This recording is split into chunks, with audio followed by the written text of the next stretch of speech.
بسم الله الرحمن الرحيم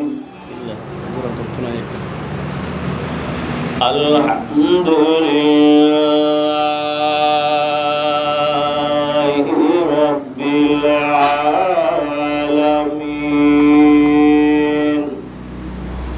والصلاة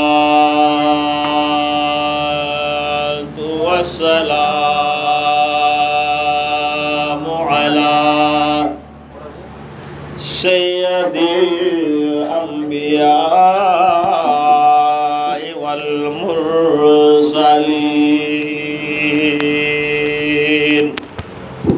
وعلى آله وأصحابه وعلماء ملته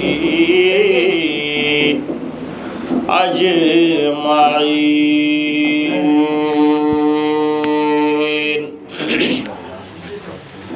قال الله تعالى عز وجل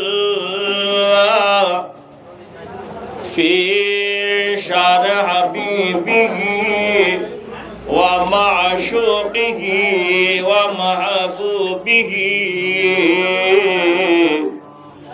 مخبرا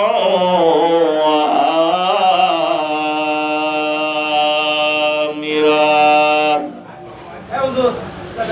إن الله وملائكته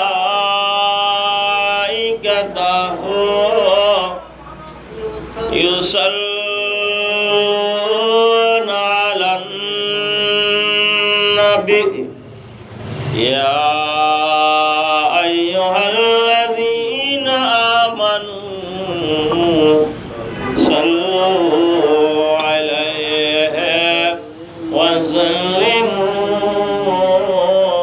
تسليما. صلى الله على سيدنا وآله وصحبه وسلم. صلى الله على سيدنا محمد وآله وسلم. সবাই একটু মহব্বতের সাথে রাসূল পাক সাল্লাল্লাহু আলাইহি ওয়াসাল্লামের উপর দুরূদ শরীফ পাঠ করো। সালাতুন ইয়া রাসূলুল্লাহ আলাইকুম,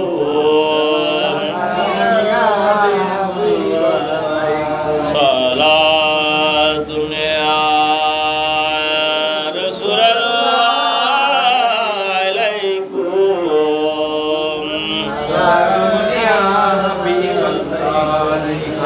আকে আমদ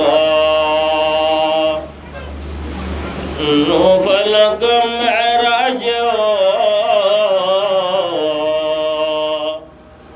أنبياء أولياء معتاج صلاة يا سلام يا حبيب حبيب كبرياء أشرف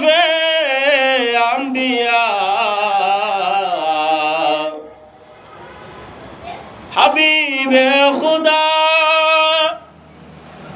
اشرف انبیاء کے عرش مجید بود مصطفی صلاۃ یا سلام یا حبیب وقار خش خیران مو اگسنی یا رسول اللہ پریشان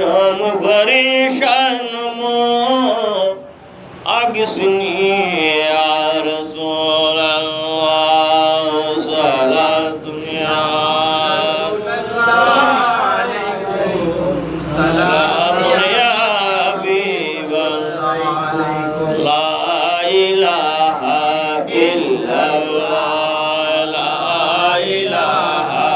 illallah, la ilaha illallah, la ilaha illallah, la ilaha illallah, la ilaha illallah, la ilaha illallah, la ilaha illallah, la ilaha illallah, Muhammadur Rasulullah sallallahu alaihi wasallam. A'udzu billahi minasy syaithanir rajim. Subhanallazi asra bi'abdihi laylan minal masjidil harami ilal masjidil aqsal lazi barakna hawlahu linuriyahu min ayatina innahu was-sami'ul basir.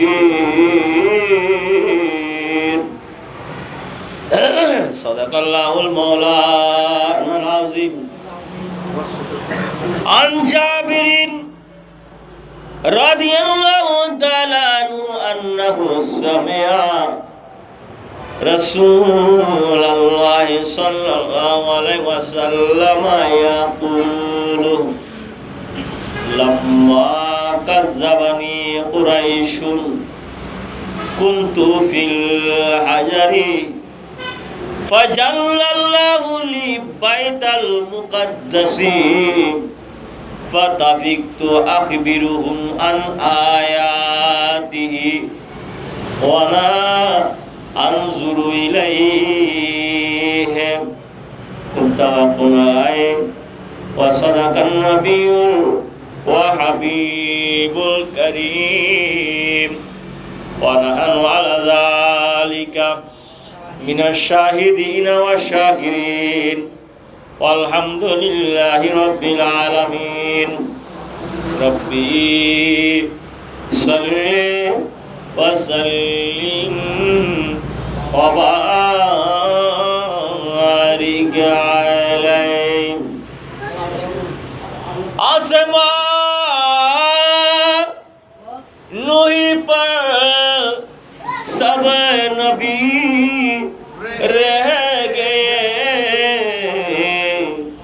आसमां नूही पर सब नबी रह गए,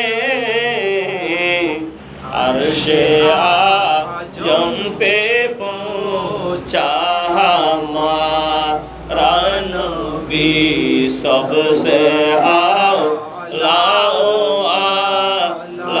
हमारा नबी सबसे बाला हमारा। कौन देता है देने को मोह चाहिए, कौन देता है देने को मोह चाहिए, देने वाला है चाचा हमारा नबी सबसे आला हमारा नबी सबसे आला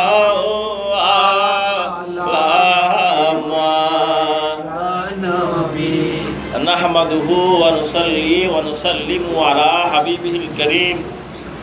अम्मा बादु।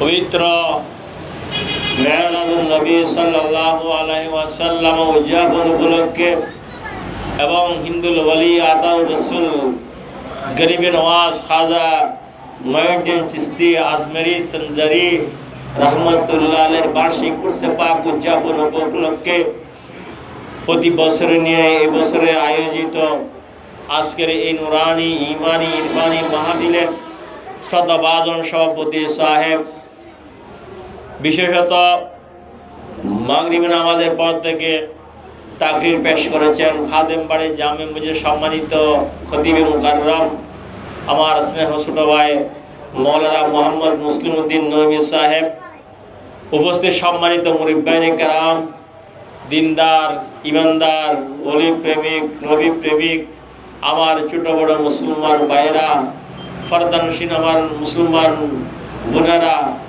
রহমানি ওয়া রাহমাকুমুল্লাহু তাআলা ফিদ দুনিয়া ওয়াল আখিরা। আসসালামু আলাইকুম ওয়া রাহমাতুল্লাহি ওয়া বারাকাতুহু। আমি সর্বপ্রথম সে মহান আল্লাহ রাব্বুল আলামিনের দরবারে অগণিত শুকরিয়া আদায় করছি, যে মহান আল্লাহ রাব্বুল আলামিন আজকের এই নুরানি ইমানি মাহফিলে উপস্থিত হয়ে আপনাদেরকে সাথে নিয়ে রসুলে পাক সাহেবুল আখলাকের শফি নবী মুহাম্মদ রাসূলুল্লাহ সাল্লাল্লাহু আলাইহি ওয়াসাল্লামের পবিত্র রওজা তাহার শরীফে কয়েক মর্তবা দরুদ শরীফ পেশ করার তৌফিক দান করেছেন। সবাই শুকরিয়াতে উচ্চস্বরে বলি আলহামদুলিল্লাহ। আরো জোরে বলি আলহামদুলিল্লাহ। হাজরিন, আজকে অনেক বছর আমার মামা এই মাহফিল করতেছে, অনেক বছর। আমার মনে হয় আমি তো আসতেছি 20-25 বছর হবে এই মাহফিলে, বেশি হবে আর কি কেমন মহব্বতটা আমি জানি না। প্রত্যেক বছর আমাকে এখানে নিয়মিত আমার জীবনে এরকম এই প্রত্যেক বছর এই মেরাজের ফলকে মাহফিল উনি আমাকে দাও এরকম। আর কোথাও গেছি অনেক মাহফিলে, কিন্তু এইভাবে ধারাবাহিকতায় আল্লাহ কবুল করেছে এরকম না। উনি কেন মহব্বত করতেছে আল্লাহ জানে। এই মহব্বত যেন কিয়ামত পর্যন্ত, কিয়ামতের ময়দানে উঠতে থাকে। সবাই যেন বলি আমিন। আল্লাহ এই মাহফিলকে কবুল করুন, জোরে বলি আমিন। এবং আল্লাহর কাছে দোয়া করবো এই মাহফিল যেন এই ঘরের ভিতরে বংশ পরস্পরা একের পর এক যারা আসবে এই বংশ দিয়ে সবাই যেন এই মাহফিল জারি আল্লাহ রাখে, জোরে বলি আমিন। আজকে মর্যাদাপূর্ণ রাত্রি, মহিমান্বিত রাত্রি। আজকের এই রাতকে বলা হয় মেরাজের রাত। কিসের রাত? মেরাজ। মেরাজ মানে সিঁড়ি। অর্থ কি? সিঁড়ি। সিঁড়ি। আল্লাহ রাব্বুল আলামিন আমার নবীকে মেরাজ কেন দিয়েছেন জানেন? প্যারা হাজরিন, একটু খেয়াল করুন, বেশি সময় নেব না। প্যারা হাজরিন, আমার নবীর বয়স যখন 49 বছর, নবুয়তের 10ম বছর, নবুয়ত প্রকাশের 10ম বছর আমার নবীর তখন বয়স হয়েছিল 49 বছর 8 মাস 11 দিন। 49 বছর 8 মাস 11 দিন। 8 মাস 11 দিন। ওই নবুয়তের 10ম বছরে রমজান মাসে আমার নবীর চাচা আবু তালেব ইন্তেকাল করেছিলেন। আবার ওই বছর রমজান মাসের 28 তারিখে হযরতে মা খাদিজাতুল কুবরা ইন্তেকাল করেছিলেন। ইন্না লিল্লাহি ওয়া ইন্না ইলাইহি রাজিউন। ওই বছরকে আল্লাহর নবী সুখের বছর, আমুল হুজন, সুখের বছর ঘোষণা করে। সুখ, নিজের প্রিয় মানুষ ইন্তেকাল করলে সুখ পালন করে, এটা নবীর সুন্নাত। কার সুন্নাত? নবীর সুন্নাত। বলেন না কার সুন্নাত? নবীর সুন্নাত। নিজের প্রিয় মানুষ মারা গেলে ইন্তেকাল করলে এই সুখ পালন করা নবীর সুন্নাত। জোরে বলি আলহামদুলিল্লাহ। আলহামদুলিল্লাহ।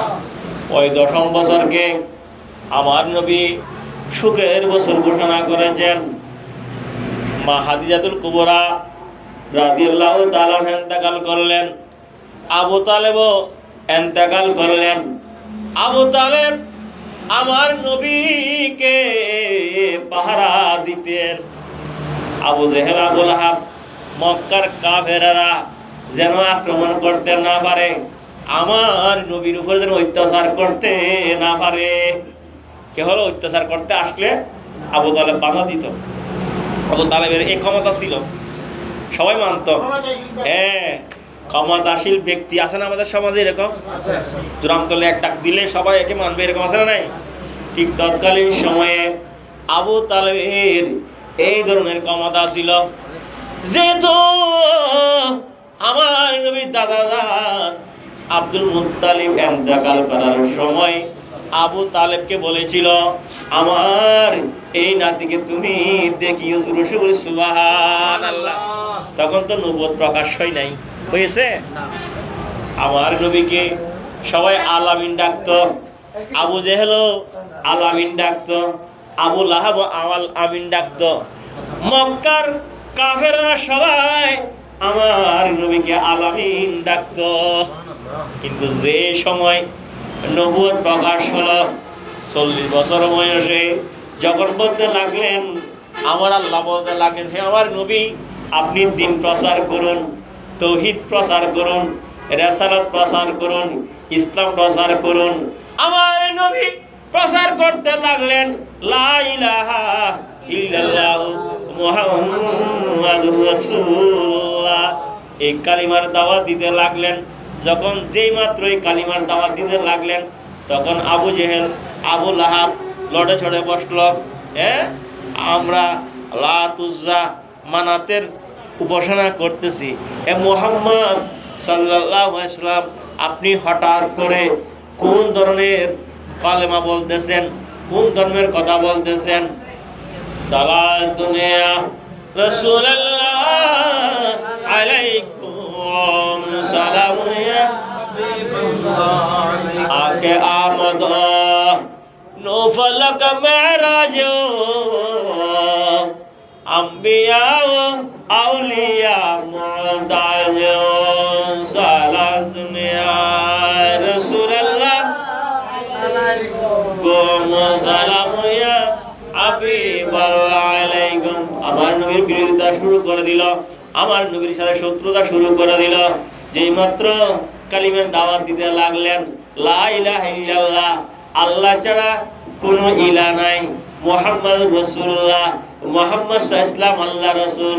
ও মক্কার কাফেররা, মুশরিকরা, তোমরা লাত, উজ্জা, মানাত, কুবুলের এই সমস্ত মূর্তির পূজা ছেড়ে দাও, এক আল্লাহ লা ইলাহা ইল্লাল্লাহ কি করো, ইবাদত করো, এবং আমাকে রাসূল হিসেবে তোমরা মেনে নাও।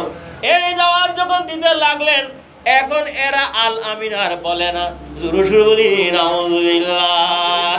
ওমা কি বলেন আপনি? এখন সবাই বিরোধিতা শুরু করতে লাগলো।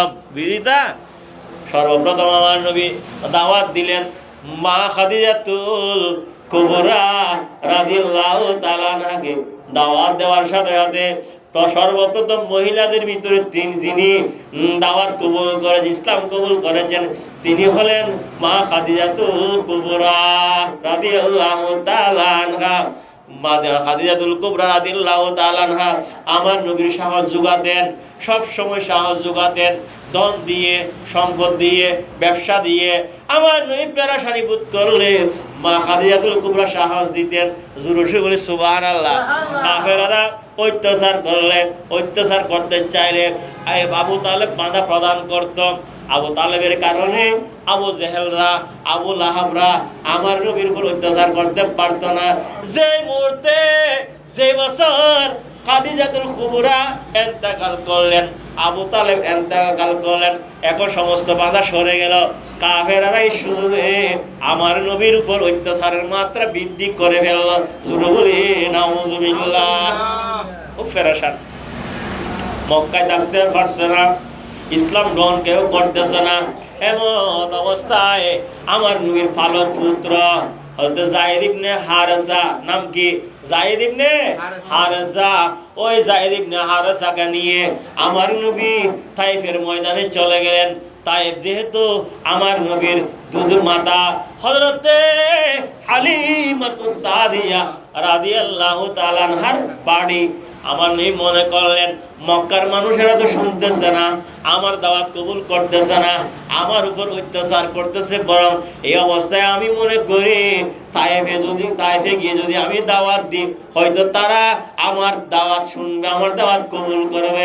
জোরে বলে সুবহানাল্লাহ। হয়তো তায়েফের মানুষেরা, বনি সাকিব গোত্রের মানুষেরা, যেহেতু তাদের সাথে ছোটবেলা আমি সেইখানে ছিলাম, এরা সবাই জানে, অতএব তাদের কাছে যদি আমি ইসলামের দাওয়াত পৌঁছাই, তারাও ইসলামের দাওয়াত কবুল করবে। আমার নবী বুক ভরা আশা নিয়ে হযরতে যায়েদ ইবনে হারেসাকে নিয়ে তায়েফে চলে গেলেন। তিনি সেইখানে 10 দিন পর্যন্ত, কয়দিন? 10 দিন পর্যন্ত তায়েফের মানুষদেরকে ইসলামের দাওয়াত দিলেন। কিন্তু শুনে না, তায়েফের ওই বড় বড় নেতারা, পুত্রের প্রধানরা, তারা তো দাওয়াত কবুল করল না, বরং তাদের দুষ্ট বালকদেরকে দিয়ে আমার নবীর উপর জুলুম করা শুরু করলো। বালকেরা, তাদের দুষ্ট বালকেরা আমার নবীকে পাথর মারা শুরু করলো। পাথর মারতে মারতে জর্জরিত করে দিল। হযরত যায়েদ ইবনে হারেস এই বাগা প্রদান করতে গিয়ে নিজেও আহত হলেন। জোরে বলি সুবহানাল্লাহ। প্যারা হাজির হযরতে যায়েদ ইবনে হারেসা আহত হলো, আমার নবী রক্তাক্ত হলো। প্যারা হাজিরিন, আমার নবী ওই রক্তাক্ত অবস্থায় বসে যেতেন, যখন বেহুশ হয়ে যেত, আবার যখন হুশ হতো, ওই বালকেরা আমার নবী বাহুতে ধরে আবার দান করাতেন। এরপর আবার আমার নবীর উপর পাথর মারতেন। জোরে বলি নাউজুবিল্লাহ। আমরা ইসলাম পেয়েছি এমনি? কি বলেন? এত সহজ? কি বলেন? উহুদের ময়দানের, উহুদের ঘটনার পরে একদিন মা আয়েশা সিদ্দিকা রাদিয়াল্লাহু তাআলা আনহা আমার নবীকে জিজ্ঞাসা করলেন, ইয়া রাসূলুল্লাহ, আপনাকে কি একটি প্রশ্ন করতে পারি? বলো, কি প্রশ্ন? উহুদের ময়দানের যে কঠিন অবস্থা ছিল, এর সাইড দিকে আপনার জীবনে আরো কোনো কঠিন অবস্থা হয়েছিল? আহা, তখন আমার নবী উত্তর দিতে লাগলো, ও আয়েশা, উহুদের ময়দানের কঠিন অবস্থা থেকে তায়েফের কঠিন অবস্থা আমার কাছে সবচাইতে বড়। তায়েফের কঠিন অবস্থা আমার সাথে সবচাইতে বড়। আমি তায়েফে যে কষ্ট পেয়েছি, উহুদে সেই কষ্ট পাই নাই। আমার নবী চলে আসতেন তায়েফ থেকে নৈরাশ হইয়া কর্নুস সালিম নামক জায়গায় আসলেন। তায়েফ থেকে কর্নুস সালিম নামক একটি জায়গায় আসলেন, যে কর্নুস সালিম মিকাত। হাজী সাহেব সেখান থেকে ইহরামের কাপড় পরিধান করে মক্কায় এসে হজ করেন। ওই কর্নুস সালিম নামক জায়গায় যখন আসলেন, আমার নবীর মাথার উপরে একটি সের মুবারকের উপরে একটি মেঘ আসলো। মেঘ এসে ছায়া প্রদান করলো। ওই মেঘ থেকে জিবরিল আমিন আমার নবীকে সালাম দিয়ে বলতে লাগলেন, ইয়া রাসূলুল্লাহ, ইয়া হাবিবাল্লাহ, আল্লাহ আমাকে পাঠিয়েছে আপনার কাছে এ কথা বলতে। তায়েফবাসীরা আপনার উপরে যে জুলুম করেছে, যে অত্যাচার করেছে, আল্লাহ দেখেছেন সেইটা। আল্লাহ এখন আপনাকে বলতেছে, আমাকে বলার জন্য বলেছে যে আপনি যদি অনুমতি দেন, আল্লাহ এই আযাবের ফেরেশতা ইসমাইলকে দিয়ে এই তায়েফবাসীদের উপরে দুই দিক থেকে দুইটা পাহাড়, যে পাহাড়গুলোকে বলা হয় আশাক বাইন, এই দুই পাহাড়কে এনে এই তায়েফবাসীদের উপর ছেড়ে দেওয়া হবে, সাথে সাথে তাদেরকে ধ্বংস করে দেওয়া হবে, শুধু আপনি যদি অনুমতি দেন। কি দেন? কি দেন? অনুমতি দেন। কে বলতেছে? আল্লাহ নবীকে বলতেছে, আপনি যদি অনুমতি দেন, আমি ইসমাইল নামক ফেরেশতাকে নির্দেশ দিয়ে দেব কি আশাক বাইন, দুইটা পাহাড় উপরে তুলে ওই তায়েফবাসীদের উপরে ছেড়ে দেব। মুহূর্তের ভিতরে তারা কি হয়ে যাবে? ধ্বংস হয়ে যাবে। আপনি শুধু অনুমতি দেন। বলতেছে কে? আল্লাহ। আর নূহ আলাইহিস সালাম বলেছিল, আল্লাহর কাছে বদদুয়া করেছিল নিজের কওমকে ধ্বংস করে দেওয়ার জন্য। আল্লাহ তাদেরকে ধ্বংস করে দিয়েছিলেন। এদিকে আল্লাহ আযাব দিতে চাচ্ছেন, কিন্তু আমার নবী বলতে লাগলেন, না না ও জিবরিল, আমি তায়েফবাসীদেরকে বদদুয়া দিতে পারি না। আল্লাহ তো আমাকে গজবের জন্য পাঠায় নাই, শাস্তি দেওয়ার জন্য পাঠায় নাই। ওমা আরসালনাকা ইল্লা রাহমাতাল লিল आलमीन अब रहमत बन के आए ईद मिलादुन्नबी रहमत हक़ बन के आए ईद मिलादुन्नबी सलात दुनिया सलाम या हबीबल आके आमद नौबत मेराज अंबिया औलिया मुहताज सलात दुनिया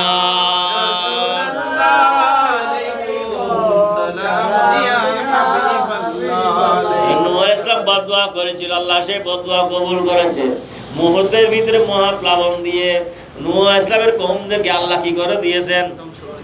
আর আল্লাহ আমার নবীকে বলতেছে আপনি যদি অনুমতি দেন আমি ধ্বংস করে দেব। আল্লাহ দিতে চেয়েছেন কিন্তু নবী বললেন না না এটা হবে না, যেহেতু আল্লাহ তুমি আমাকে পাঠিয়েছ রহমত হিসেবে, যেখানে রহমত থাকবে সেখানে গজব কিভাবে আসবে। আমি তো জমিনে আছি, আমি কোথায় আছি বলেন না, আমি তো জমিনে আছি। তাই আব্বাসীরা আজকে বুঝে নাই কিন্তু আগামীতে হয়তো আল্লাহ তুমি যদি তাদেরকে ধ্বংস করে দাও তাহলে অদূর ভবিষ্যতে তোমার নাম কে নেবে। নবী বদদুয়া দেয় নাই, এটা হচ্ছে নবীর শিক্ষা। এজন্য কেউ কাউকে গজব দেওয়া এটা নবীর আদর্শ নয়, নবীর আদর্শ নয়। নবীর আদর্শ হচ্ছে ক্ষমা করে দেওয়া। কি করে দেওয়া? সালাত দুনিয়া সালামুন ইয়া হাবিবাল ज़बात मुअद्दर तहाँ जाएगी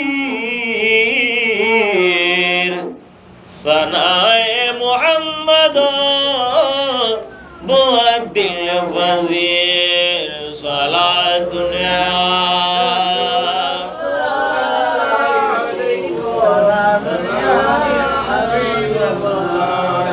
জিবরিল চলে গেল।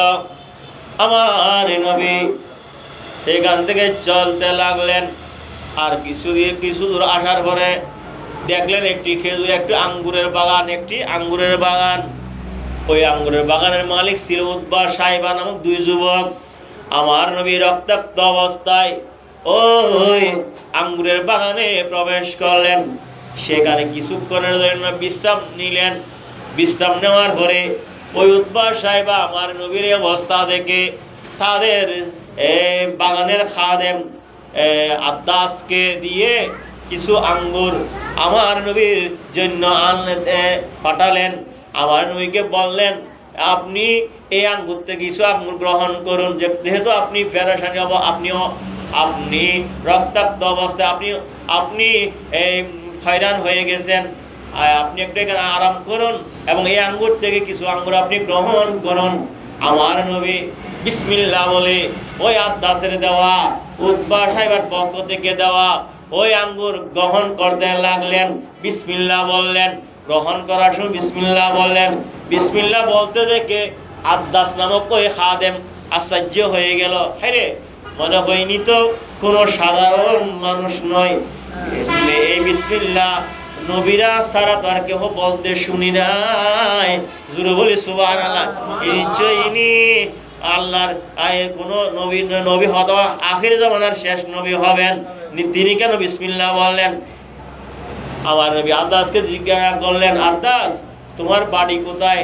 আদ্দাস বললেন আমার বাড়ি এ মসুল শহরের নাইওয়া নামক অঞ্চলে, নাইনেওয়া নামক অঞ্চলে আমার বাড়ি।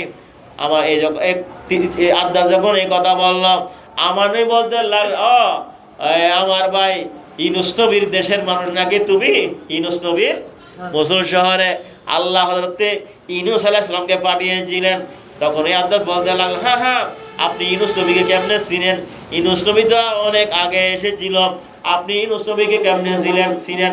তখন আমার নবী বলতে লাগলেন আদ্দাস ইউসুফ আমার মতো একজন নবী ছিল, আল্লাহ ওনাকে পাঠিয়েছেন সেইখানে কালিমা প্রচার করার জন্য, দিন প্রচার করার জন্য।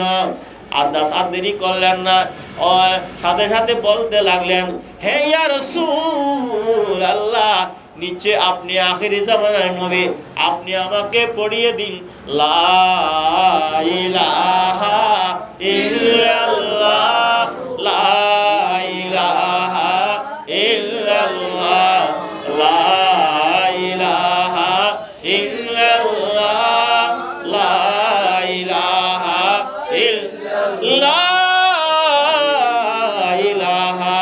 ইল্লাল্লাহ মুহাম্মাদুর রাসূলুল্লাহ সাল্লাল্লাহু আলাইহি ওয়াসাল্লাম আদাস ইসলাম কবুল করলেন।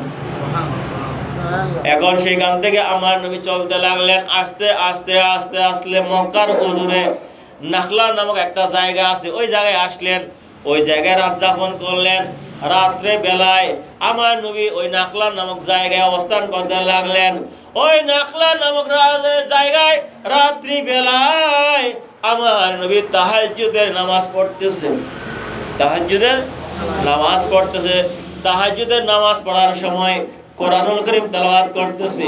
ওই কোরআনুল কারীমের আওয়াজ শুনে ওই নাখলা নামক জায়গায় 7 জন জিন, কয়জন জিন? 7 জন জিন আমার নবীর হাতে ইসলাম কবুল করেছে। জোরে বলি সুবহানাল্লাহ। কয়জন জিন? 7 জন জিন। এই যে নসিবাইনের শহরের জিন জাতির তখন আবাসস্থল ছিল নসিবাইনের শহরে, নসিবাইন শহরে ওই 7 জন ইসলাম গ্রহণ করলেন। আদাস একজন ইসলাম গ্রহণ করলেন। এই অবস্থায় আমার নবী ওই নাখলা থেকে পুনরায় মক্কা মুআজ্জামায় মক্কা শহরে ফিরে আসলেন। উচ্চ আওয়াজ দিয়ে বলি সুবহানাল্লাহ। সালাতুন সালামুন ইয়া হাবিব শুধু অযোধ্যাস রাহমাতুল লিল আলামিন মসজিদে শুধু হামারো জমির সালাতুন ইয়া সালামুন ইয়া হাবিবাল্লাহ। ফেরেশান একদিকে খাদিজাতুল কুবরা ইন্তেকাল করলেন, আবু তালেব ইন্তেকাল করলেন, ওইদিকে আম্মা জানের বাড়ি হালিমাতুস সাদিয়ার বাড়ি তায়েফের মানুষেরাও আমার নবীকে নৈরাশ করলেন, ইসলাম গ্রহণ করলেন না। শুরু থেকে ফেরাসানি, শুরু থেকে মনের মধ্যে কি ফেরাসান। আমুল হুজন সুখের বছর, খুবই ফেরাসান। দেখেন এই ফেরাসানিকে দূর করার জন্য এবং ভবিষ্যৎ পরিকল্পনা ঠিক করার জন্য, রুদ্ধদ্বার বৈঠক করার জন্য, ভবিষ্যৎ পরিকল্পনার জন্য কি করা হবে, ভবিষ্যৎ পরিকল্পনা আমার নবীর ভবিষ্যৎ পরিকল্পনা কি হবে, অর্থাৎ মদিনায় হিজরত করবে, সেখানে কি হবে, ইসলামী রাষ্ট্র ব্যবস্থা কায়েম হবে। জোরে বলি না সুবহানাল্লাহ। এই ভবিষ্যৎ পরিকল্পনা গ্রহণ করার জন্য আল্লাহ আমার নবীকে মেহমান বানিয়ে দাওয়াত দিয়ে রজব মাসের 27 তারিখ নবুয়তের দ্বাদশ বছরে, নবুয়তের তখন আমার নবীর বয়স হয়েছিল 51 বছর। কয় বছর? আল্লাহ নিশিত রজনীতে যখন সূর্যের আলো ছিল না, সূর্যের আলো ছিল রজব মাসের 27 তারিখ, আজকে সূর্যের রাত্রে কি চাঁদের আলো আছে?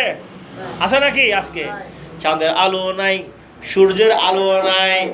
এমন অবস্থায় অন্ধকারে আমার নবীকে আল্লাহ দাওয়াত দিয়ে মেরাজে নিয়ে গেলেন। জোরে বলে সুবহানাল্লাহ। বাইতুল হারাম থেকে বাইতুল মুকাদ্দাস পর্যন্ত এই ভ্রমণকে বলা হয় কি?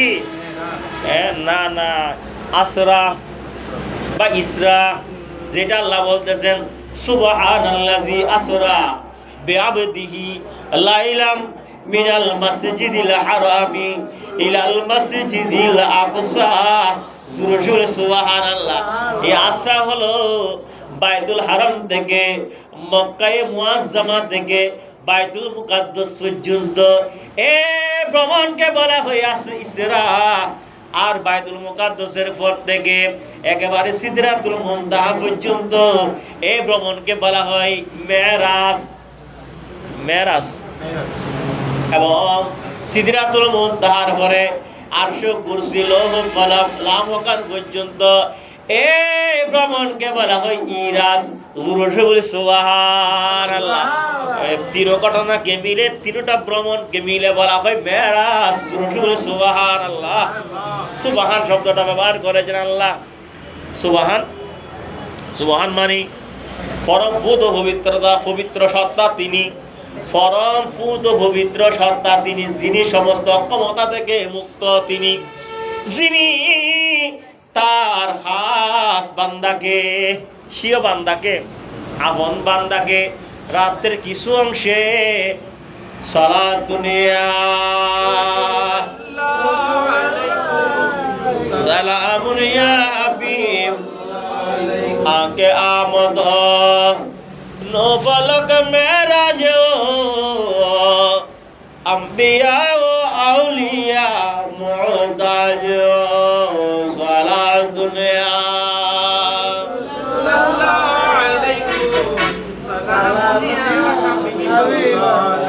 রাতের কিছু অংশে, রাতের কিছু অংশে, মুহূর্তের কিছু মুহূর্তে আল্লাহ নবীকে বাইতুল হারাম থেকে বাইতুল মুকাদ্দাসে নিয়ে গেছেন।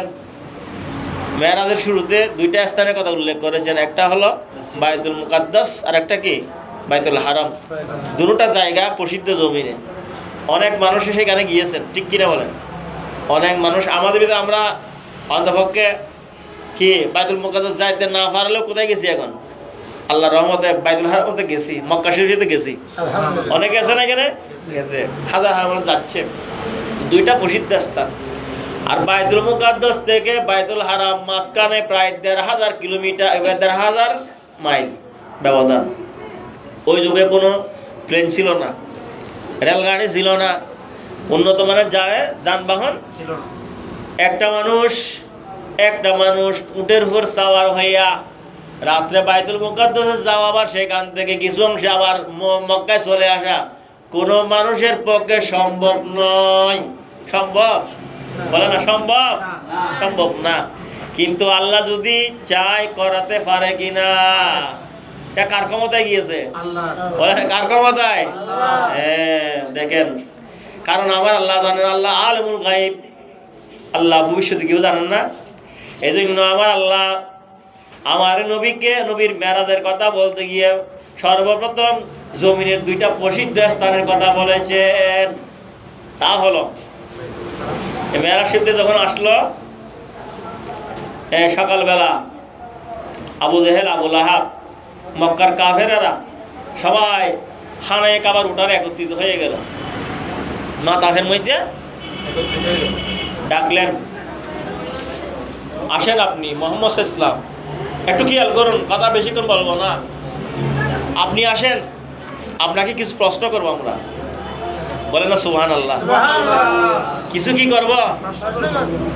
আচ্ছা ঠিক আছে, আপনি সাত আসমানে গিয়েছেন, লৌহ কলম আরশ কুরসিগুলো দেখেছেন, আল্লাহর সাথে কথাবার্তা বলেছেন, এটা আমাদের বিষয় না। এখানে আমরা যাই, আমাদের মধ্যে কেউ যাইও নাই, এখানে আমরা জানিও না, দেখিও নাই। হ্যাঁ, এখন কিন্তু আপনি যে বাইতুল মুকাদ্দাসের কথা বলতেছেন, এখন আপনাকে আমরা কিছু প্রশ্ন করব। জোরে বলি সুবহানাল্লাহ।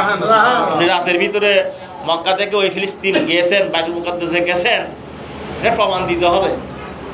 আপনি যে গেছেন ভ্রমণ করে আবার চলে এসেছেন, ওইটার কথা বলবো না, বাকি দুই অংশের কথা বলবো না, এইটার কথা বলতো আমরা, বাকি এই সম্পর্কে আমরা কিছু প্রশ্ন করব। তখন সবাই একত্রিত হয়ে গেল, আমার নবী আসলেন। জোরে বলি সুবহানাল্লাহ। প্রশ্ন করবে। হ্যাঁ, প্রথম প্রশ্ন করলেন, আচ্ছা আপনি যে ওইখানে গেছেন, বাইতুল মুকাদ্দাসে গেছেন, বলেন তো বাইতুল মুকাদ্দাসের জানালা কয়টা, দরজা কয়টা? জুড়ে বলি সুবহানাল্লাহ। ফাটছে, বলতে ফাটছে? হ্যাঁ কি না, কি বলেন? আন জাবিরিন, বুখারী শরীফের হাদিস।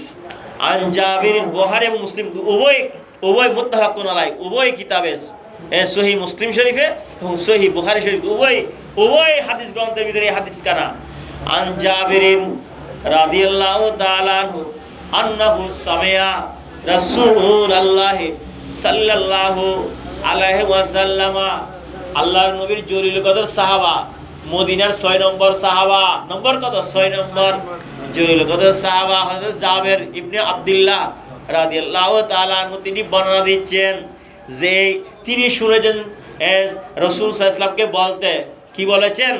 আল্লাহ রাসূল বলতেছেন, লাম্মা কাজ্জাবানি কুরাইশুন, কুরাইশারা যখন মেরাজ সম্পর্কে আমাকে মিথ্যা প্রতিপন্ন করার জন্য চেষ্টা করলো, মিথ্যা প্রতিপন্ন করার জন্য চেষ্টা করলো, অর্থাৎ তারা আমাকে প্রশ্ন করতে লাগলো, হে মুহাম্মদ সাল্লাল্লাহু আলাইহি ওয়াসাল্লাম, আপনি বলেন তো দেখি, আপনি যে গত রাত্রে বাইতুল মুকাদ্দাসে গেছেন, মক্কায় মুআজ্জামা থেকে বাইতুল, এখন আমাদেরকে বলতে হবে বাইতুল মুকাদ্দাসের জানালা কয়টা, দরজা কয়টা? জুড়ে বলি সুবহানাল্লাহ।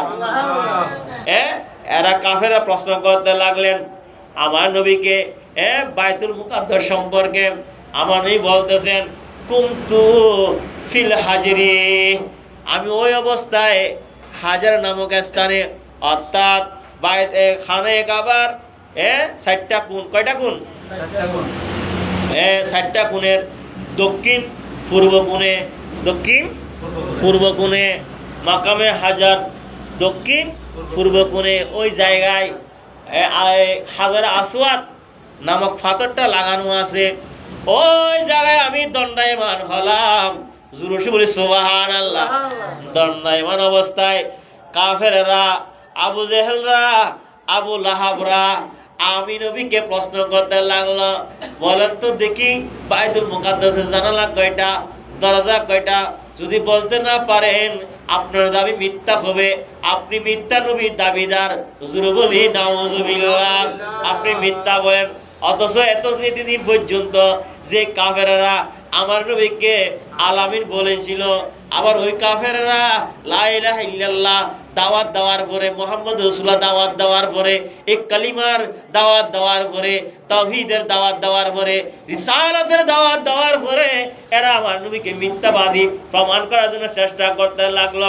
এরা বলতেছে, বলেন তো দেখি বাইতুল মুকাদ্দাসে আপনি গিয়েছেন, আপনার রব আপনাকে বাইতুল মুকাদ্দাসে নিয়ে গেছেন, আবার সেখান থেকে ওই 7 আসমানে গিয়েছেন, সিদরাতুল মুনতাহায় গিয়েছেন, আলা মাকানে গিয়েছেন, আরশ কুরসি দেখেছেন, জান্নাত জাহান্নাম দেখে এসেছেন, এগুলো আমাদের বিষয় নয়। কিন্তু আমাদের ভিতর থেকে যে বাইতুল মুকাদ্দাস গিয়েছে এমন ব্যক্তি এখানে আছে। আপনি যদি মিথ্যা বলেন তাহলে প্রমাণিত হয়ে যাবে আপনি মেরাজ করেন, সেটা মিথ্যা কথা। আপনি বাইতুল মুকাদ্দাসে গিয়েছেন, সেটা মিথ্যা কথা। আমার নবী বলতেছে, কাফেররা যখন আমাকে বাইতুল মুকাদ্দাস সম্পর্কে জিজ্ঞাসা করতে লাগলো, কুনতু ফিল হাজারি, আমি তখন হাজারে আসওয়াদ নামক ওই পাথরের পাশে দণ্ডায়মান অবস্থায় ছিলাম। ওই মুহূর্তে আল্লাহ ফাজাল্লাল্লাহু লি বাইতুল মুকাদ্দাস, এমন অবস্থায় কাফেররা আমাকে বাইতুল মুকাদ্দাস সম্পর্কে জিজ্ঞাসা করতেছে, অন্যদিকে লা মাকানের খোদা, আমার রব, আমার প্রভু, যে প্রভু আমাকে মেরাজ করিয়েছেন, যে প্রভু আমাকে বাইতুল মুকাদ্দাসে নিয়ে গিয়েছেন, ওই প্রভু ফাজাল্লাল্লাহু লি বাইতুল মুকাদ্দাস, ওই প্রভু আমার সামনে বাইতুল মুকাদ্দাসকে তুলে ধরলেন। জোরে সবাই সুবহান। আবু জেহেলের চোখ আছে কিন্তু বাইতুল মুকাদ্দাস দেখতেছে না, আবু লাহাবের চোখ আছে বাইতুল মুকাদ্দাস দেখতেছে না, কাফেরদের চোখ আছে কিন্তু বাইতুল মুকাদ্দাস দেখতেছে কে? আল্লাহর নবী। জোরে সবাই সুবহান। হাদিসে এটা বলতেছে যে ফাজাল্লাল্লাহু লি বাইতুল মুকাদ্দাসি, আল্লাহ ওই অবস্থায় আমাকে, আমার জন্য, আমার সামনে বাইতুল মুকাদ্দাসকে তুলে ধরলেন। ফাতাফিকতু আখবিরুকুম আন আয়াতিহি, আমি বাইতুল মুকাদ্দাসকে দেখে দেখে আবু জেহেলের প্রশ্নের উত্তর, আবু লাহাবের প্রশ্নের উত্তর, আবু লাহাবের প্রশ্নের উত্তর, ওই কাফেরদের প্রশ্নের উত্তর আমি দেখে দেখে দিতে লাগলাম। জোরে বলি সুবহান। ওনা আনজুরু ইলাইহি, আমি বাইতুল মুকাদ্দাসকে দেখে দেখে ওই কাফেরদের সমস্ত প্রশ্নের উত্তর দিয়ে দিলাম। জোরে বলি সুবহান। কিন্তু সূরা নাসুরের ধর্মের কাহিনী আছে না নাই? সূরা নাসুরের ধর্মের ইমান তো নাই তকদিরে। এরপরে বলতে আচ্ছা ঠিক আছে, মনে হয় আপনি একটা আন্দাজে বলে দিছে, ওইটা হয়ে গেছে আর কি, আন্দাজে বলে দিছে যে যাক যা প্রশ্ন কিছু তা উত্তর দিছে হুবহু মিল। কোনো বেশ কম বা এটা তো জানালা, এটা তো দরজা, এরকম গুম্বজ, এরকম মানে সমস্ত কিছু দেখে দেখে আল্লাহ নবী যখন বলে দিলেন, আবু জেহেল আওয়াজছে মনে হয় এটা আন্দাজে বলছে, হয়ে গেছে, যাক এটা নিয়ে আর বাড়াবাড়ি দরকার নাই। আচ্ছা আর কিছু প্রশ্ন করি, আপনি কি দেখেছেন যাওয়ার সময়? আমি কাফেলাকে দেখেছি, মক্কা মুআজ্জামাতে কাফেলা গিয়েছে, 3টা কাফেলা, একটা কাফেলা তানঈম, আরেকটা কাফেলা জিমারওয়ান, হ্যাঁ এইভাবে আরো আরেকটা কাফেলা, 3টা কাফেলা দেখেছি।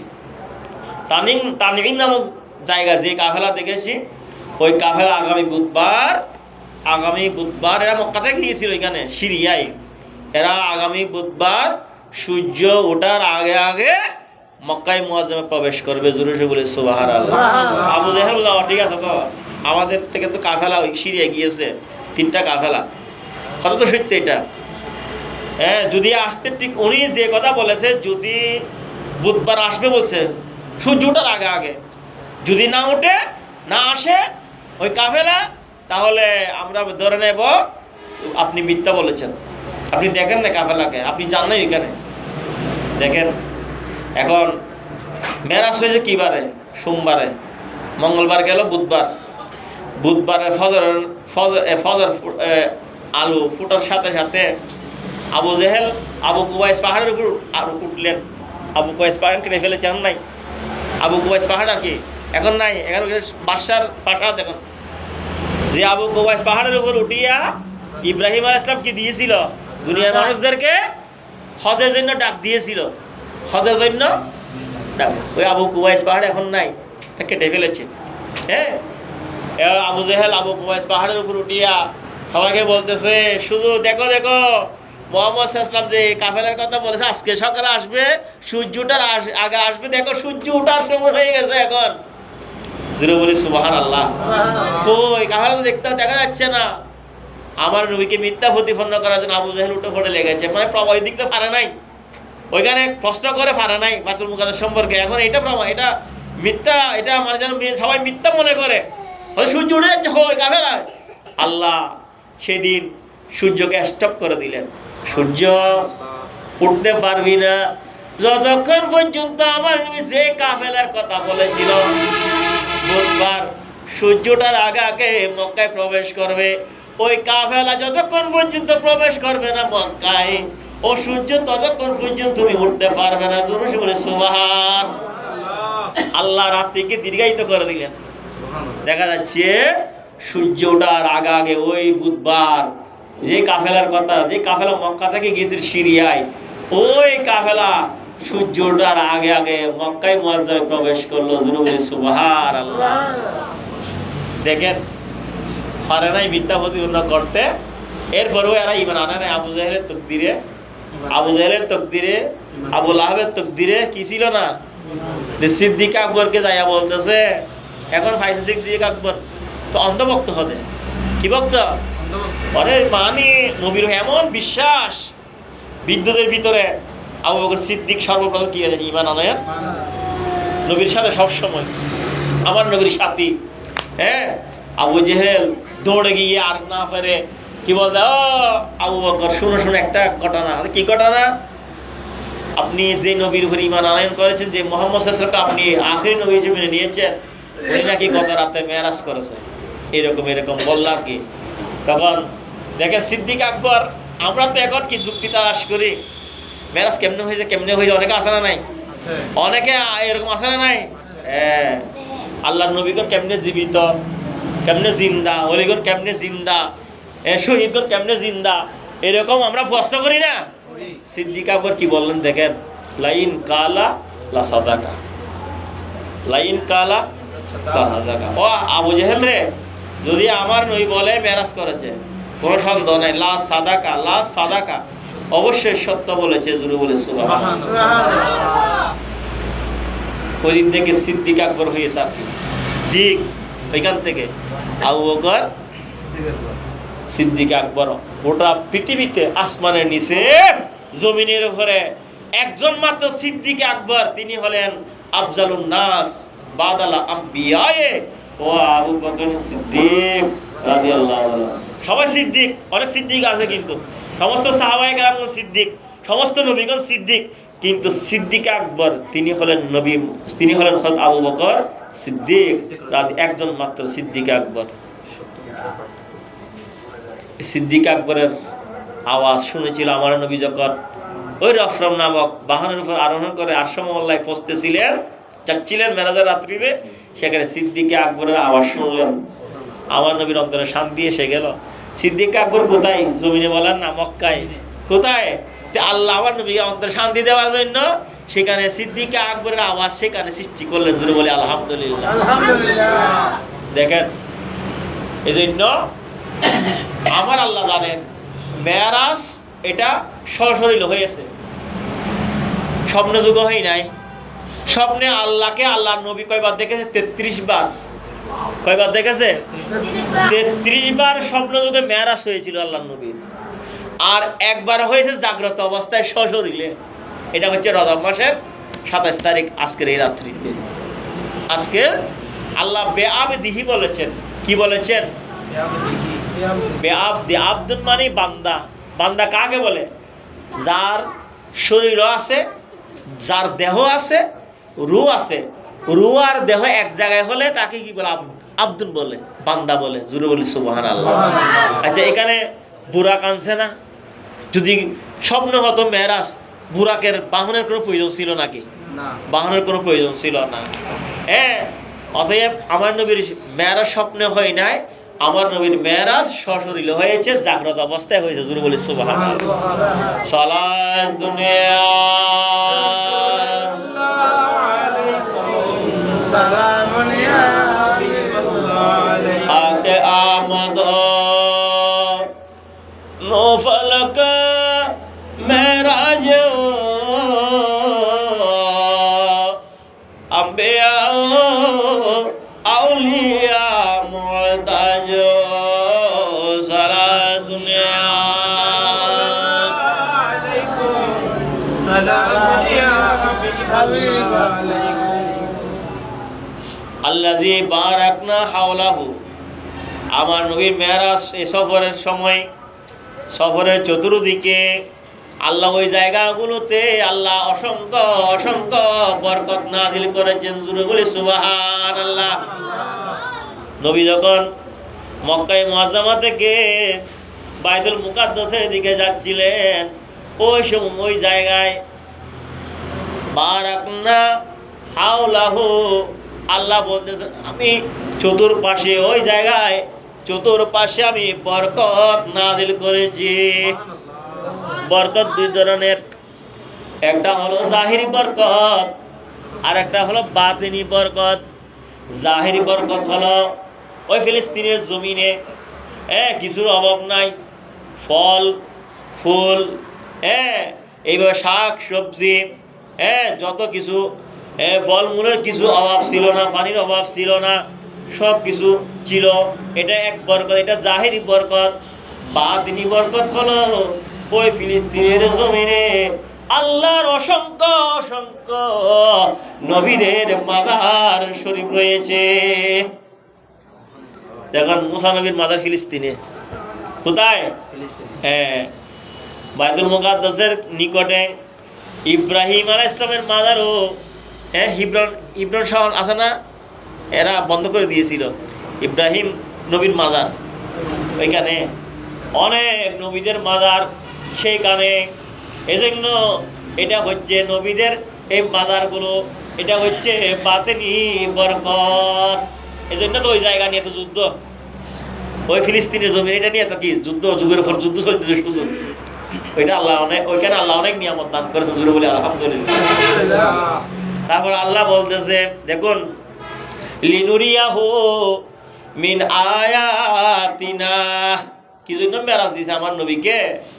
হ্যাঁ, আমার নবীকে আমি মেরাজ দিয়েছি, আমি যে কুদরতের নিদর্শনগুলো বানিয়ে রেখেছি, সৃষ্টি করে রেখেছি, নির্মাণ করে রেখেছি, এই কুদরতের নিদর্শনগুলো যেন আমার নবী সচক্ষে দেখে। আজিয়ে ধরেন, আজকে ধরেন ঢাকা থেকে প্রধানমন্ত্রী আসবেন, প্রেসিডেন্ট আসবেন, হ্যাঁ, একটা বড় মিল হয়েছে, কারখানা হয়েছে, সেটা পরিদর্শনের জন্য, বা মাদ্রাসা পরিদর্শনের বা কলেজ পরিদর্শনের জন্য সাজানো হবে না?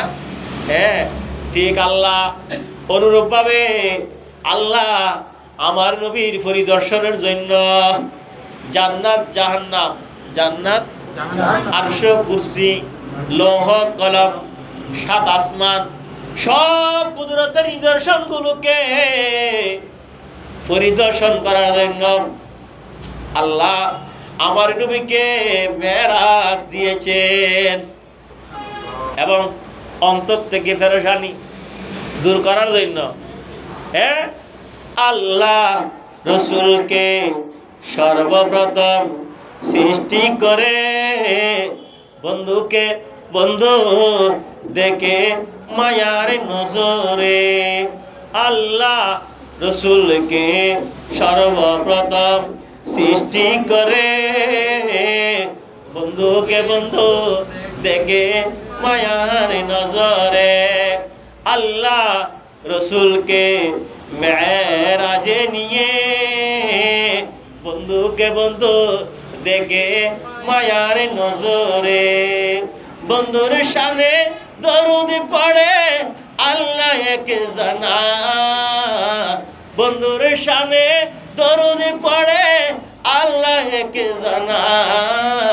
ও মদিনা তোমায় বলতে পারি না, বলেন সবাই, ও মদিনা তোমায় বলতে পারি না। কি করে বলবো তোমায় বলো না, কি করে বলবো তোমায় বলো না। তোমার বুকে শুয়ে আছে সে জানা, যাকে সৃষ্টি না করিলে আমার রব্বানা কিছুই সৃষ্টি করত না। সারা দুনিয়া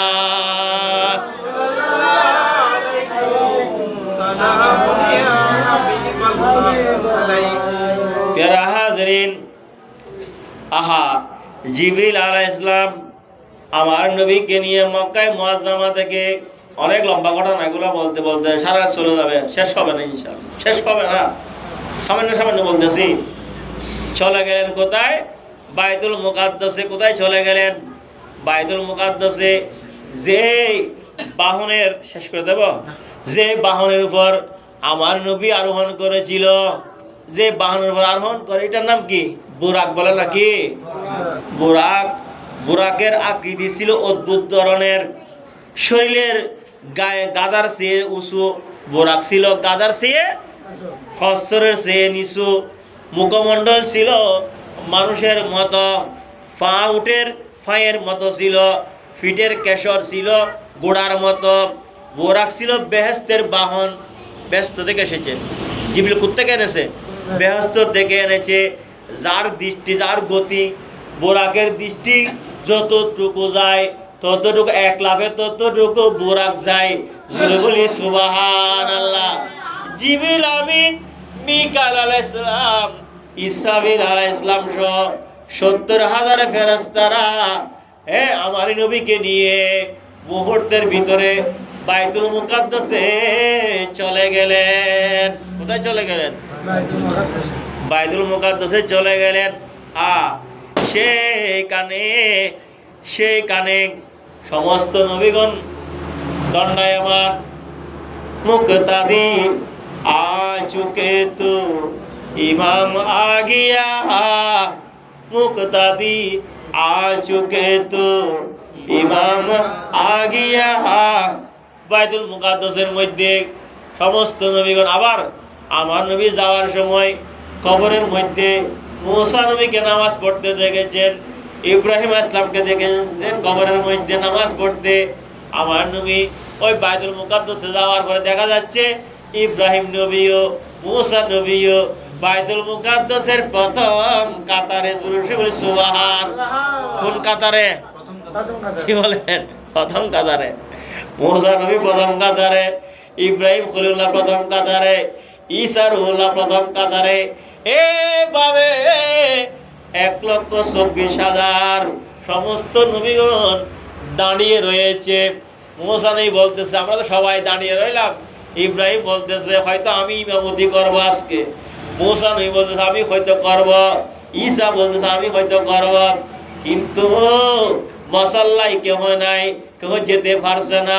হঠাৎ করে জিবরিল আমিন বুরাকে সাকরা নামক ওই পাথরের সাথে বুরাকে রশি বেঁধে আমার নবীকে নিয়ে জিবরাইল ইসরাফিল মিকাইল বাইতুল মুকাদ্দাসে প্রবেশ করলেন। বাইতুল মুকাদ্দাসে প্রবেশ করে আমার নবীকে বলতে লাগলেন ইয়া রাসূলুল্লাহ, সমস্ত নবীগণ আপনার জন্য হক্কামান মুক্তাদি হয়ে দাঁড়িয়ে রয়েছে, আপনাকে নামাজ পড়াতে হবে। আপনি একটু বেশ মশাল্লায় যান, আপনাকে নামাজ পড়াতে হবে। প্যারা হাজরিন, জিবরাইল একামত দিলেন। আমার নবী ওই বাইতুল মুকাদ্দাসে 1,24,000 পয়গাম্বরদেরকে মুক্তাদি বানিয়ে আমার নবী ইমাম হয়ে সেই দিন 2 রাকাত নফল নামাজ পড়েছেন। এজন্য আমার নবীকে ইমামুল আম্বিয়া বলা হয়। জোরে বলে সুবহান। কি বলা হয়? জোরে বলেন না। ইমামুল আম্বিয়া। নামাজ শেষ করার পরে সমস্ত নবীদের উদ্দেশ্যে আমার নবী ভাষণ দিতে লাগলেন। কি দিতে লাগলেন? বলেন না, কি দিতে লাগলেন? কোথায়? বাইতুল মুকাদ্দাসের ভিতরে আমার নবী দণ্ডায়মান হলেন, ভাষণ দিতে লাগলেন। সমস্ত নবীগণ জলিল কদর নবীগণ শুনতে লাগলেন।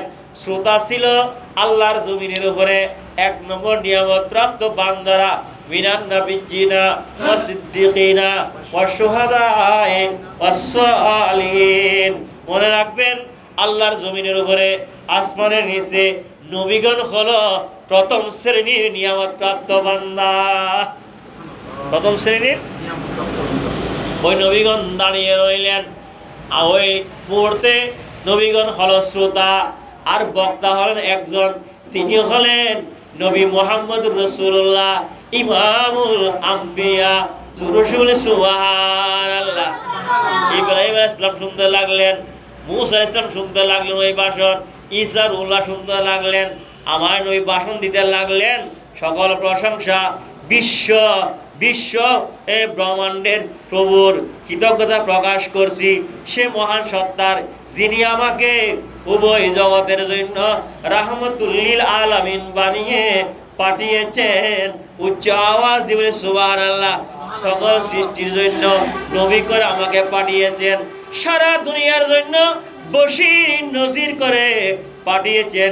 ইন্না আরসালনাকা শাহিদান ওয়া মুবাশশিরান ওয়া নাযীরা।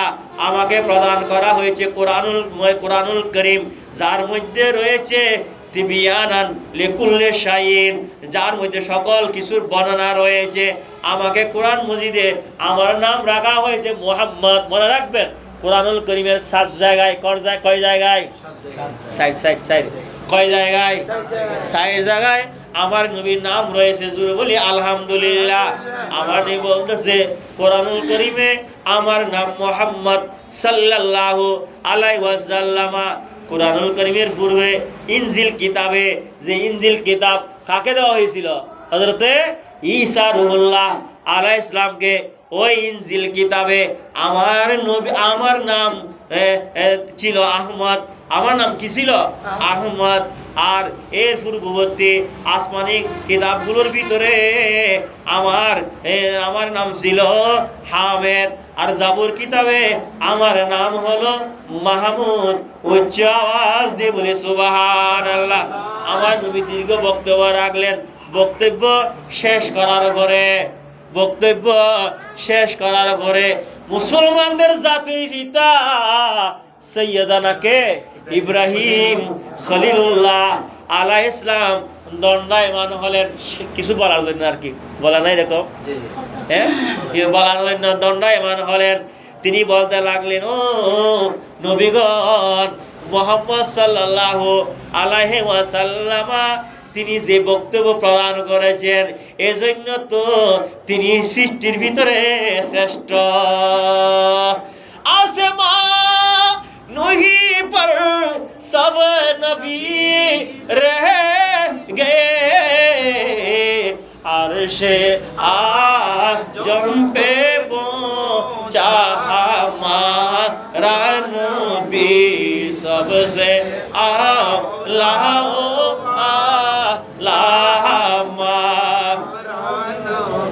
सबसे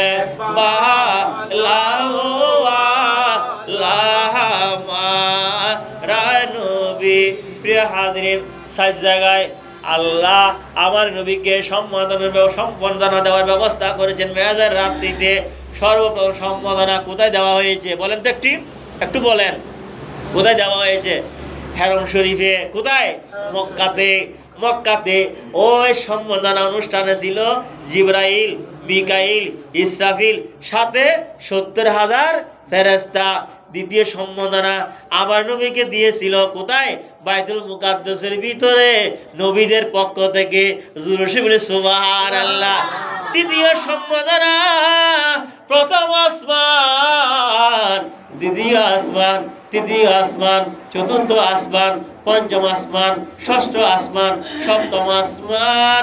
সমস্ত নবীগণ আদম, মূসা, ঈসা, হারুন, দাউদ, জাকারিয়া, সমস্ত নবীগণ এবং ফেরেশতাগণ এবং বেহেশতের হুর গেলমানরা সবাই মিলে 7 আসমানে আমার নবীকে তৃতীয়তম সম্মাননা মেরাজের রাত্রিতে দিয়েছিলেন। জোরে বলি সুবহানাল্লাহ। 4 নম্বর সম্মাননা খুদ স্বয়ং আল্লাহ দিয়েছেন। কিভাবে? আমার নবী যখন আরশ মহল্লার দিকে যাচ্ছিলেন, সিদরাতুল মুনতাহা থেকে, যেখানে জিবরিল আসে নাকি আর বলে না, জিবরিল আসে নাকি আর? জিবরিল আর নাই। এই অবস্থায় আল্লাহ আমার নবী যখন আরশ আজিমে উপনীত হচ্ছেন, আরশ আজিমের দিকে যাচ্ছিলেন, এমন সময় আল্লাহ আমার নবীকে বলতে লাগলেন, উযুনু মিন্নি ইয়া মুহাম্মাদু সাল্লাল্লাহু আলাইহি ওয়াসাল্লামা, উযুনু মিন্নি ইয়া মুহাম্মাদু সাল্লাল্লাহু আলাইহি ওয়াসাল্লামা, উযুনু নিকটে আসো, মিন্নি আমার, ও মুহাম্মদ সাল্লাল্লাহু আমার নিকটে আসো। এইভাবে 100 বার উযুনু মিন্নি ইয়া মুহাম্মাদু সাল্লাল্লাহু আলাইহি ওয়াসাল্লাম বলে 100 বার সম্মাননা আল্লাহ মেরাজের রাত্রিতে আমার নবীকে দিয়েছেন। জোরে সুবহানাল্লাহ।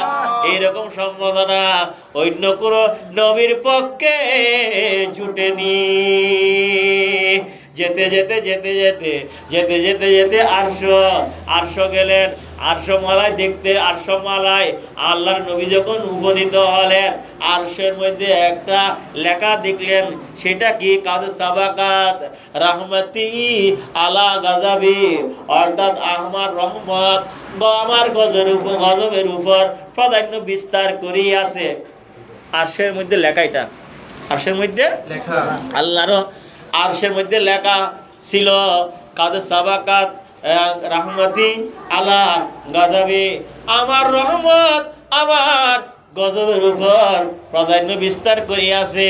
অর্থাৎ এই লেখা থেকে এটা ইশারা হচ্ছে, এটা বোঝা যাচ্ছে আল্লাহ বান্দা যত গুনাহগার হোক না কেন, মুহাম্মদ সাল্লাল্লাহু আলাইহি ওয়াসাল্লামের উম্মত যত গুনাহগার হোক না কেন, আল্লাহর রহমত দিয়ে এই উম্মতদেরকে আল্লাহ ক্ষমা করে দেবেন। জোরে সুবহানাল্লাহ। গুনাহগার হলেও একদিন না একদিন শাস্তি পাওয়ার পরে কোথায় যাবে? জান্নাতে যাবে। মুহাম্মদ সাল্লাল্লাহু আলাইহি ওয়াসাল্লাম এটা ইশারা।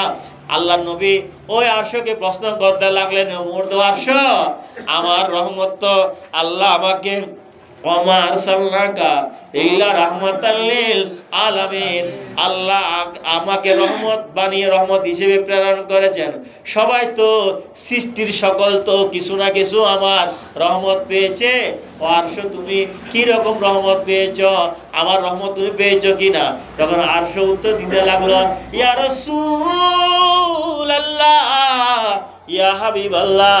আল্লাহ যখন আমি আরশের উপর আল্লাহর জালালিয়াতের নাম লেখা হচ্ছিল, লিখতেছিলেন কুদরতের কলম দিয়ে, তখন আমি আল্লাহর ওই জালালিয়াতের নামের তাজাল্লিতে কাঁপতে লাগলাম, থরথর করে কাঁপতে লাগলাম।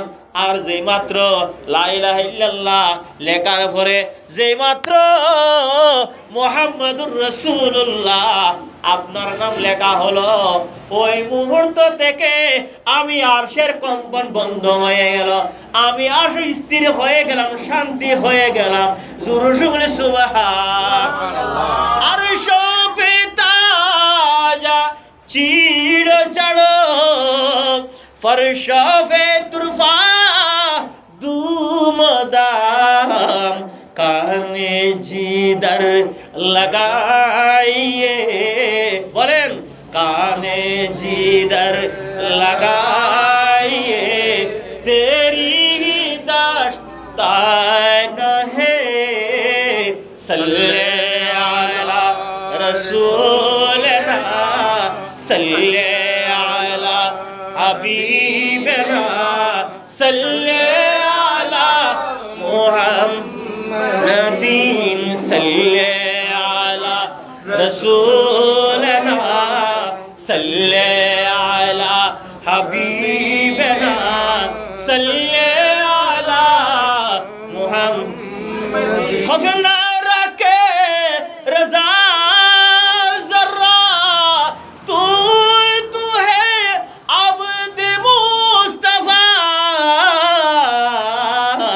तेरे लिए अमान है, तेरे लिए अमान है, सल्ले अला रसूलना, सल्ले अला मुहम्मदीन, सल्ले अला हबीबना, सल्ले अला मुहम्मदीन। এভাবে আরশ কুরসি অতিক্রম করে আমার নবী এইভাবে 36,000 বছরের রাস্তা পাড়ি দিয়ে বিভিন্ন পর্দা অতিক্রম করে করে লামকানের দিকে যেতে লাগলেন। লামকানের দিকে যখন যেতে লাগলেন তখন আওয়াজ আসলো, কিফিয়া মুহাম্মাদু ফাইন্না রাব্বাকা ইউসাল্লি, জোরে বলে সুবহানাল্লাহ। কিফিয়া মুহাম্মাদু ফাইন্না রাব্বাকা ইউসাল্লি, থামুন, আপনি অপেক্ষা করুন, নিশ্চয় আপনার রব সালাত পাঠ করতেছে। জোরে বলে সুবহানাল্লাহ। কি পাঠ করতেছে? সালাত পাঠ করতেছে। এইভাবে যেতে যেতে যেতে আমার নবী আল্লাহর সামনে চলে গেলেন। আল্লাহ কোরআনুল কারীমের মধ্যে বলতেছে, ফাকানা কাবা কাউসাইনে আও আদনা, ফাকানা কাবা কাউসাইনে আও আদনা। দুই ধনুকের মাঝখানে যতটুকু ব্যবধান থাকে তার চাইতেও আমার নবী আমার আল্লাহর নিকটবর্তী হয়ে গেলেন। জোরে সুরে বলি সুবহানাল্লাহ। আরশ পলক সাইর কি রব সে মুলাকাত কি, আরশ পলক সাইর কি রব সে মুলাকাত কি, নূর से नूर मिल गया है वसत में फरदानती, ए मिलन है मुहिबो की जरा देख ले, ए मिलन है बुकी मुँह की जरा देख ले, नूरुन अला नूर, नूरुन अला नूर, সবাই বলে নূরুন আলা নূর, নূরুন আলা নূর, যাতে जाते आला पाक है सल्ले आला मोहम्मद बशर में आया है मगर नूरुन आला नूर है नूरुन आला আমার নবী 3 সূরত কয় সূরত এক নম্বরে সূরতে বশরে দুই নম্বর সূরতে মালাকে তিন নম্বর সূরত সূরতে হাক্কে বশরি সূরত মক্কায়ে মুআজ্জামা থেকে কোথায় বাইতুল মুকাদ্দাসের পরে একেবারে সিদরাতুল মুনতাহা এতটুকু পর্যন্ত সূরতে মালাকি মেশ রাস্তা শুরু সূরত সিদরাতুল মুনতাহার পরে सूरत हक्के ज़रूर सुभान अल्लाह अद जाकुम मिनल्लाहि नूर उच्च आवाज बोली सुभान अल्लाह नूरुन अला नूर नूरुन अला नूर है जाते आला पाक है सल्ले आला मुहम्मद बशर में आया है मगर नूरुन अला नूर आसेरा पाए आसेरा पाए नूर वह भी जरा देखिले नूरुन अला नूर नूरुन अला नूर অনেকে আমার নবী নূর স্বীকার করে না নবী নূর আল্লাহ তাদেরকে হেদায়েত নসিব করুন জোরে বলে আমিন প্রিয় হাজিরিন আমার নবী একেবারে আল্লাহর নিকটবর্তী হয়ে গেলেন আল্লাহ নবীর সাথে যত কথা বলার ছিল সমস্ত কথা ওই রুদ্ধদ্বারে লামকানে বলেছেন। ভবিষ্যৎ পরিকল্পনা কি হবে কাসাসুল আম্বিয়া নামক কিতাবের ভিতরে বলা হয়েছে, রাওয়ায়াত এসেছে মেরাজের রাত্রিতে 90,000 কথা আল্লাহ বলেছেন নবীর সাথে। কয় হাজার? 30,000 প্রকাশ করে দেওয়া হয়েছে। 30,000 খাস মানুষকে, সাহাবায়ে কেরামদেরকে, সিদ্দিকে আকবরকে, উমর ফারুককে, উসমান জুন্নুরাইনকে, আলীকে, হযরতে আবু হুরায়রাকে বলেছেন। আর 30,000 গোপন রেখেছেন। জোরে বলি সুবহানাল্লাহ। তার মধ্যে কথা শেষ হয়ে যায়। ওই কথা বলার সময় আল্লাহকে আমার নবী বলতে লাগলেন, আল্লাহ আপনার কাছে আমি প্রার্থনা করতে চাই, এখন আমি আর আপনি আর কেহ তো নাই। কোথায়? লামকানে। ও হে লামকান মকিন হুই সর তখত আরশ নশীন হুয়ে ও হে নবী হে जिसका ये मकान वो है खुदा है जिसका मकान ही सल्ले आला रसूलना सल्ले आला हबीबना सल्ले आला मुहम्मद। লামকানে নিয়ে আল্লাহ সমস্ত কিছু আমার নবীর কদমের নিচে, ঠিক কিনা? আরশ, কুরসি, লৌহ কলম, চাঁদ সূর্য, 7 আসমান 7 জমিন, একেবারে সব কিছু আমার নবীর কদমের নিচে। এজন্য বলা হচ্ছে সবসে আলা নবী সবসে বালা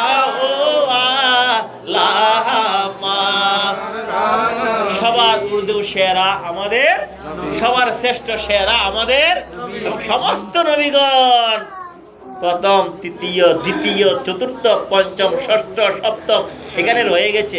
সবাই জমিনে আসমানে কেহ আরশমলা যাইতে পারে নাই, লামকানে যাইতে আলা হল সেটাই বলতেছে। আসমান নহি পর सब नबी रह गए अर्शे आजम पे पहुंच हमारा नबी सबसे आला हमारा नबी सबसे बाला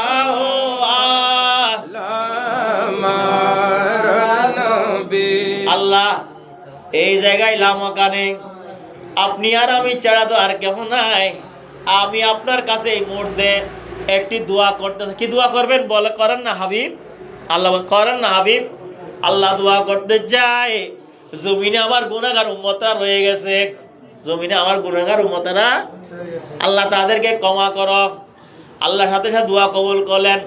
এই মুহূর্তে আপনার 70,000 গুনাহগার উম্মতদেরকে আমি ক্ষমা করে দিলাম। এরপরে আবার কি করব মাহবুব? আল্লাহ আবার ক্ষমা করেন, আবার করলেন, আবার 70,000, এইভাবে 700 বার। কতবার?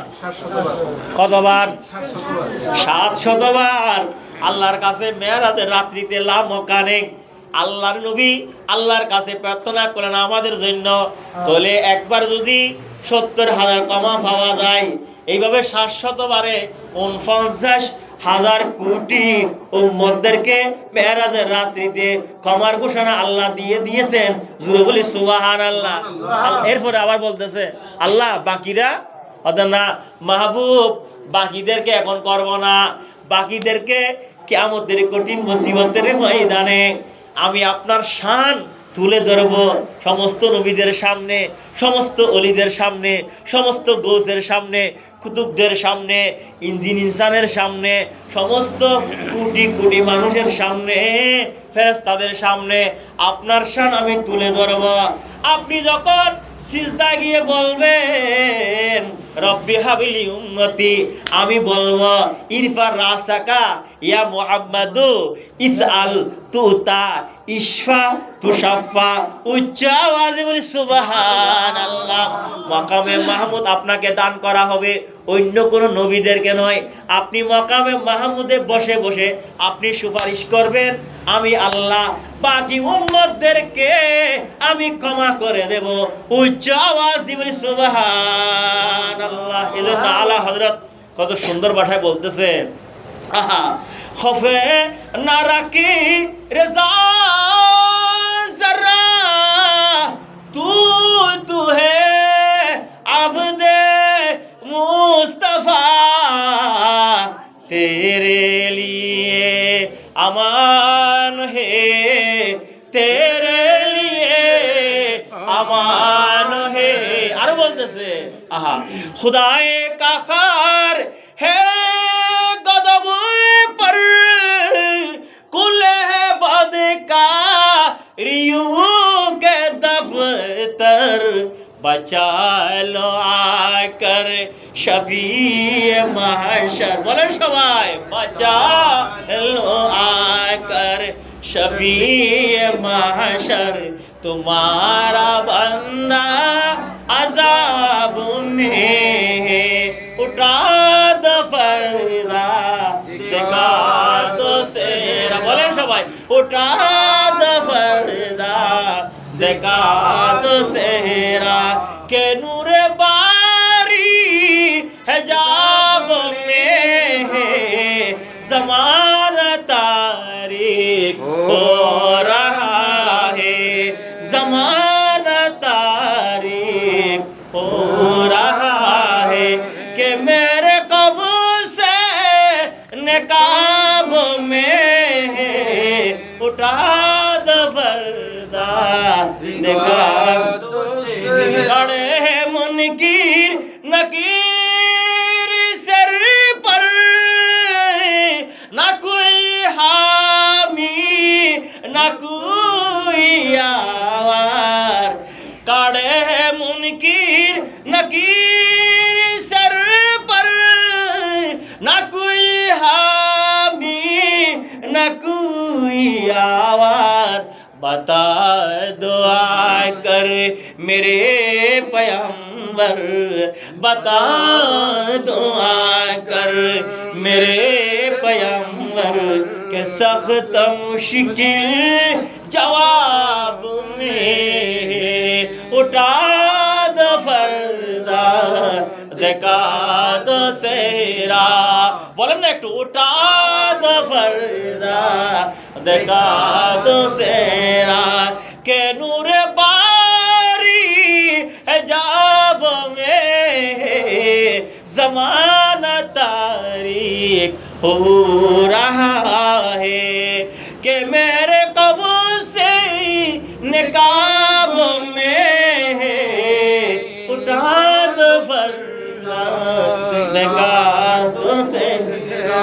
আল্লাহ আমাদেরকে ক্ষমা করবেন কিয়ামতের ময়দানে নবীর উসিলায়। কার উসিলায় বলেন না? আল্লাহ বলতেছেন মাহবুব বাকি উম্মতদেরকে আমি কিয়ামতের ময়দানে হাসরের মাঠে সমস্ত নবীদের সামনে আপনার শান তুলে ধরে বাকিদেরকে ক্ষমা করবো। জোরে বলি আলহামদুলিল্লাহ। এমন নবীর উম্মত আমরা, এমন নবীর উম্মত আমরা আজকে মেরাজের রাত। ঠিক কিনা বলেন? আমার মামা ভাগ্যবান, একদম নিয়ত পরিষ্কার, নিয়ত পরিষ্কার ওনার। কিয়ামতের ময়দানে আল্লাহর কাছে দোয়া করব এই মেরাজের নবীর মাহফিল করার উসিলে আল্লাহ যেন ওনাকে, ওনার পরিবারের বংশ যারা থাকবে সবাইকে যেন জান্নাত নসিব করে বলে আমিন। সেদিন দেখা তো হবে, হবে না? সবাই দেখা হবে না? নবীর সাথে দেখা হবে না? আমরা যেহেতু নবীকে মহব্বত করি আমাদের হাসর হবে নবীদের সাথে। জোরে বলে আলহামদুলিল্লাহ। নবীজি ওই মেরাজ শরীফের রাত্রি থেকে আমাদের হাদিয়ে এনেছেন কি, সেটা কি? নামাজ। আর কি সবাই জানেন সেটা কি? নামাজ। নামাজ সকলকে আর কথা বাড়াচ্ছি না। 5 ওয়াক্ত ছিল কত? ছিল কত? মুসা নবীর 6ষ্ঠ আসমানে বলতেছে পারবে না তো, ওখান যাস, আবার যান, আবার যান।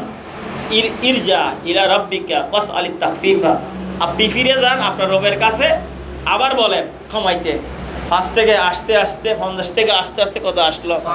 9 বার গেছে, 545 কমে গেছে, আছে কত? 5। তো 5 ওয়াক্ত রেখেছেন আল্লাহ। ফজর পড়েছে কে? আদম আলাইহিস সালাম। কে পড়েছে? আদম আলাইহিস সালাম। জোহর পড়েছে কে? ইব্রাহিম আলাইহিস সালাম। আসর পড়েছে কে? ইউনূস আলাইহিস সালাম। মাগরিব কে পড়েছে? ঈসা আলাইহিস সালাম। এশা কে পড়েছে? মুসা কালিমুল্লাহ। এই 5 জনের, 5 জন নবীর এই শুকরিয়া নামাজগুলোকে আল্লাহ মেরাজের রাত্রিতে আমাদের জন্য 50 থেকে 45 কমে দিয়ে 5 জন নবীর এই 5 নামাজ, 5 ওয়াক্ত নামাজকে শুকরিয়া নামাজ, এরা পরে শুকরিয়া নামাজ, এগুলাকে আল্লাহ আমাদের জন্য ফরজ করে দিয়েছেন। জোরে বলি সুবহানাল্লাহ। এরপরও মুসা বলতেছে, মুসা আসলাম বলতেছে আবার যান না, 5ও পারবে না। আসলে পারে, এখন পারে। মুসা নবী ঠিক আছে তো কইছে কথা মিথ্যা না। 4 ওয়াক্ত জানতেন, ফজরের সময় তো আমরা উঠতে পারি না, পারি অনেকে পারি, অনেকে পারি না। তা ওয়া থাকলে উঠে যাব, তা ওয়া না থাকলে আল্লাহর বই থাকলে যত বেশি ঠান্ডা পড়ুক না কেন, যত শীত পড়ুক না কেন, কি আসসালাতু খায়রুম মিনান নাওম, হাইয়া আলাস সালাহ। ফজরের আযান যখন মুয়াজ্জিন সাহেব দিলেন মসজিদ থেকে, তাকওয়াবান ব্যক্তি আর লেফের ভিতরে থাকতে পারবে না, খেতার ভিতর থাকতে পারবে না, বেডের মধ্যে থাকতে পারবে না। যত বড় শীত পড়ুক না কেন, যত প্রচন্ড ঠান্ডা পড়ুক না কেন, আল্লাহর বয়ে ওই আরামের বিছানাকে ত্যাগ করে নামাজের জন্য দাঁড়িয়ে যাবে। ঠিক কিনা বলে? ঠিক।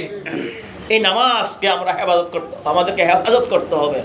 যদি নামাজকে হেফাজত করি, যদি নামাজকের ওয়াজ শুনে নামাজকে যদি আমরা হেফাজত করি, তাহলে আজকের ওয়াজে আসা বসা শোনা সব কিছু আমাদের জন্য কি সার্থক, সার্থক, কল্যাণকর। জোরে বলি আলহামদুলিল্লাহ। আরো জোরে বলি আলহামদুলিল্লাহ। এই নামাজকে আমাদেরকে হেফাজত করতে হবে। নামাজ ছাড়া কিছু নাই। আর সলাতু ইমাদুদ্দিন, নামাজ হলো কি দিনের খুঁটি, বলেন না? নামাজ কি? নামাজ হলো দিনের খুঁটি। এই নামাজ আমাদেরকে 5 ওয়াক্ত নামাজ সহিভাবে আদায় করার তৌফিক আমাদের সকলকে দান করুন। জোরে বলি আমিন। আয় আল্লাহ আজকের মাহফিলকে আপনি কবুল করেন। জোরে বলি আমিন। ওয়া মা তৌফিক ইল্লা বিল্লাহ ওয়া মা আলাইনা ইল্লাল বালাগ। মারহাবা ইয়া মারহাবা ইয়া মারহাবা।